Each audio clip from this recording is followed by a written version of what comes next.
Audrey Rhodes is a typical 13-year-old girl.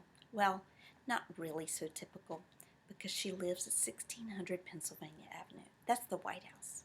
That's because her mother was the first female vice president of the United States, and her father, he's a medical researcher in Washington, D.C., so they're always off either running the country or leaving Audrey home to wonder what she could do with only her uptight Secret Service staffers around her. Audrey doesn't even get to really have friends spend the night very often. It's too much trouble with the Secret Service and security clearance. She can't even go on her own field trip to New York City with her classmates. It's too much trouble with the Secret Service. Until one day, Audrey stumbles upon a book, a diary, hidden in the floorboard of her closet. And who should that diary belong to? None other than Alice Roosevelt. Alice is also a 13-year-old girl, and she is the daughter of Teddy Roosevelt. Yes, Teddy Roosevelt, who was the president in 1902.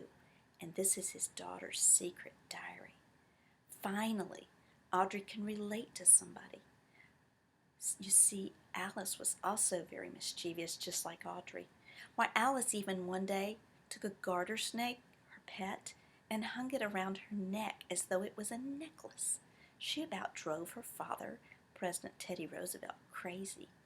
Finally, Audrey could understand another girl that was just like her, who had to live in the White House, who had Secret Service all around her, and someone always trying to protect her. Alice even had a motto, "To thine own self be true." Audrey adopted the same motto. Finally, Audrey had somebody that she could look up to and somebody who thought like her.